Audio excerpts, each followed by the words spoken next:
Greetings, and welcome to the Greenville Junction Depot Historical Tour.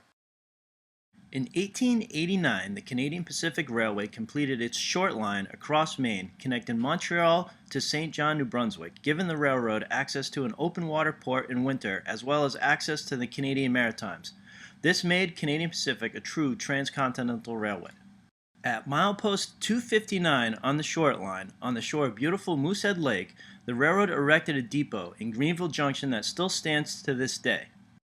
The first passenger train arrived at Greenville Junction Depot on June 6, 1889. Joseph Crandall was the engineer. This elegant Victorian station was built to accommodate wealthy summer visitors coming to the lodges and famed hotels on Moosehead Lake, considered then as it is today to be a sportsman's paradise. Under the Witch's Cap roofline is the ladies' waiting room. This was reserved for lady travelers, having a separate entrance and a small ticket window into the office. From here, couples left for honeymoons in Montreal, or trips to India, or just a trip up the road to Jackman to visit a relative. Between the 1890s and the mid-1940s, the famous silk trains sped by the depot on the short line.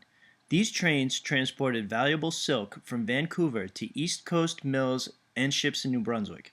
To avoid robberies and lower insurance costs, the silk trains were given the highest priority and stopped only to change locomotives. Even the King of England's royal train was sidelined as silk trains raced by. The waiting room remains mostly unaltered since construction. The original seats, windows, and trim remain intact.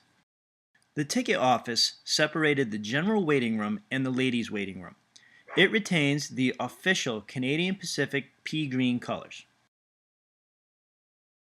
A retired station master pointed out the false bottom drawer which was used to hide spirits.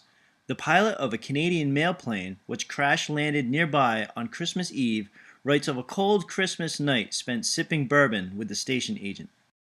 Railroad operations are dependent upon the section crews for track maintenance. Today, a single crew could be expected to maintain hundreds of miles of track, but back in the days of pump cars and hand trucks, one crew maintained just 6 miles. The depot was home to one of these crews for many years. Eventually, the pump cart was replaced by the velocipede, and then the motor cart, and then the pickup truck. Eventually, local section men disappeared altogether. At one time, Greenville Junction represented the union between the Canadian Pacific Railway and the Bangor and Aroostook Railroad.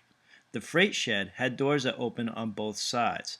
Legend has it that during Prohibition, liquor came down on the Canadian Pacific, was offloaded into the freight shed, relabeled, and put aboard the Bangor and Aroostook.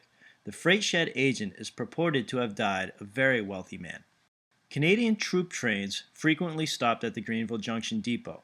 Most of these troops were heading from Canada to Brunswick to be loaded on troop ships to be shipped off to Europe. Returning soldiers would toss out foreign coins and other trinkets to the local kids.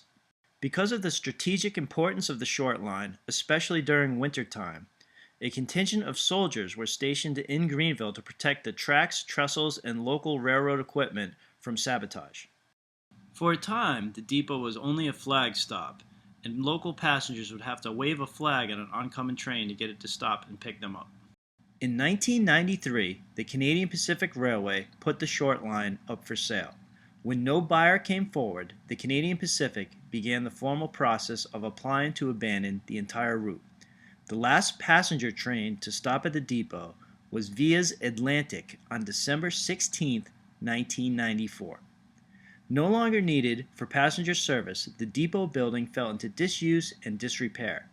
In 2008, Maine Preservation listed it as the most endangered historical building in the state of Maine.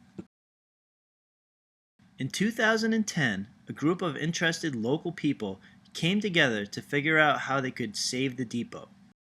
The building was cleaned and stabilized. In 2011, the nonprofit Greenville Junction Depot Friends was incorporated. A series of fundraisers have been initiated to raise money to complete the rehabilitation of the building to become a community center for the town of Greenville, Maine. The Greenville Junction Depot is one of the last remaining original railroad structures in all of New England. To find out how you can contribute to its restoration, check us out online at greenvilledepot.org. Together, we can save this beautiful, unique, and historic structure for another generation to enjoy. Thank you for taking the depot tour with us today, and follow our progress on Facebook at Save the Depot in Greenville Junction, Maine.